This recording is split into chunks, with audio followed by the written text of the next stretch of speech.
International Speedway. You're looking at Bob Hill, a 44-year-old driver who was a former regular in Arca competition.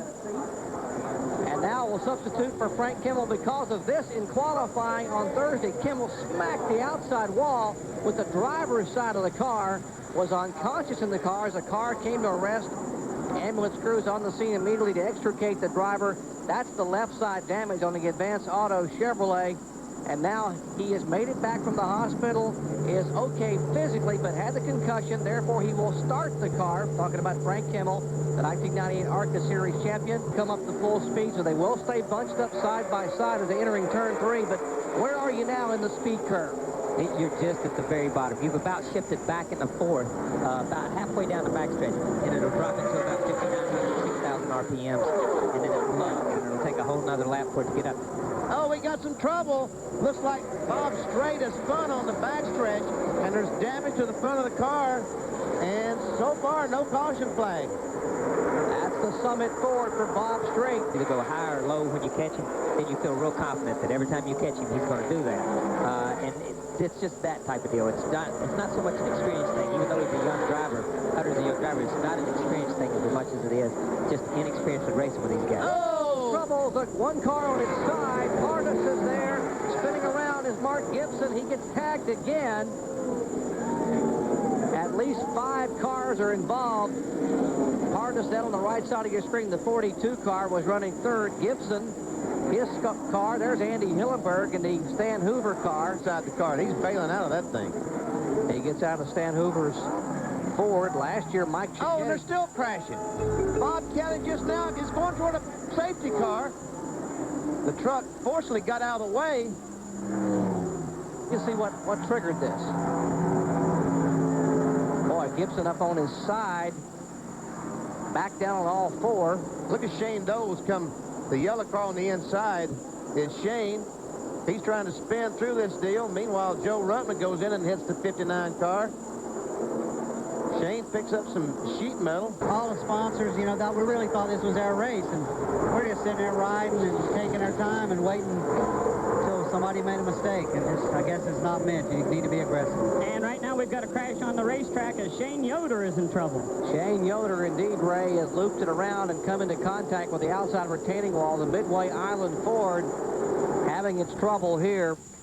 The Mark Thompson-owned car. Now there we see Yoder down on the apron of the racetrack, and back across the racetrack. He's going to make contact with the outside retaining wall with both the front and the rear.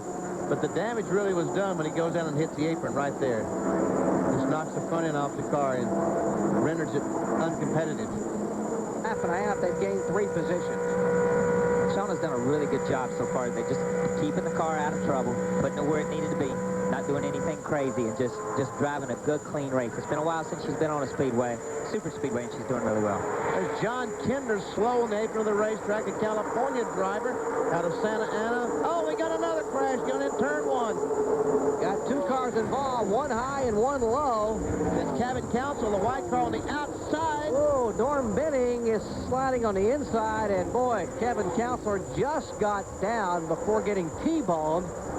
So caution waving for the 3rd time today. Look at this big mix-up. And right behind it, it looks like these 2 cars made contact, Kyle, somehow. Yeah, somehow they made contact with each other before they ever got to the corner. And they end up, it looked a lot closer from where we were sitting. Now on TV, it doesn't look that close. But they made contact before. He's going to move around on the racetrack and try to find a different line and see if that'll work for him. 5-car of Gerhardt, 88 Rookie of the Year, been around a long time at Arca. And 1 car that's into the wall, having some trouble. There is the 97 of Shane Dole. Oh, what a tough break from the Riverside Ford machine. Right side damage. And the caution flag is out. Gave him $100 apiece. All that money to come here for 1 chance at maybe having a career in the super speedway Arca racing. Well, that's what the business of auto racing is all about. Once you get bit by the bug, seems to be no other reason. Oh, the pace car has been crashed. The 51 car has hit the pace car, and there is the safety car over there on the apron. That's Joe Cooksey in the 51 car. And there's the Pontiac Grand Prix safety car, the official car, as they are. And Joe Cooksey has climbed out. There's Buster Alton getting out of the car. A minute ago, she was behind those two cars, kitchen. They got side by side, and she was able to pick up the draft. And if she can be patient here a couple of laps, that same thing may happen here, and a door may open up for her. 5 laps to go here at Daytona. What a race we've got under clear skies here in Daytona Beach, Florida. Huge crowd on hand to watch the final few laps of the First Plus Financial 200.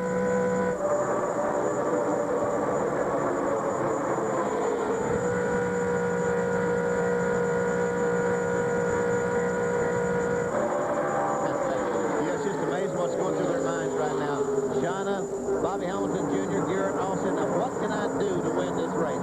What is it I can do?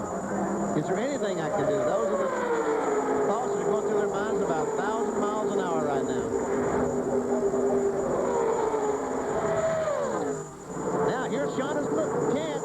She may have a chance right here to go on the inside of Hamilton. It may open up, but this will help Gerhardt if it does open up. Because these two are going to have to run side by side.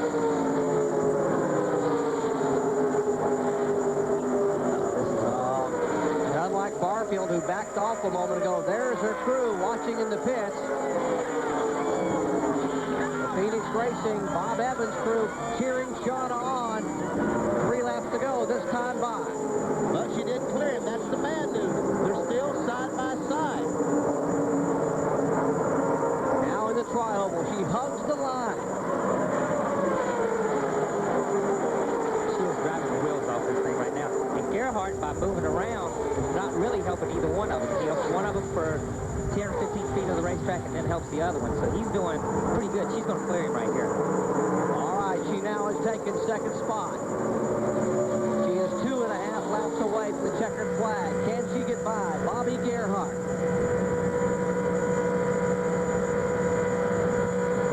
Got a crash on the start-finish line, right? Kurt Pierce is sitting there. And this could be it. There's Kurt Pierce's car, number 10. They will run back to the caution flag is waving. Here they come. Sure they're not going to race back to the line. They are pointing at Arca in the last 10 laps. You do race back to the caution flag. And Gerhardt beat her back to the caution flag with 2 laps to go. That may be it, but I'm going to tell you, she drove a great race today. Wow. Well, there's Kurt Pierce's car, number 10, bringing out the 5th caution flag of the day. He's obviously had some contact with the wall. There was another car involved as well. I saw another car driving away. The left rear tires flat on that car. I don't know if that had anything to do with the spin or the crash or not. But we can see this. Here's the accident in progress. There is Pierce's car, number 10.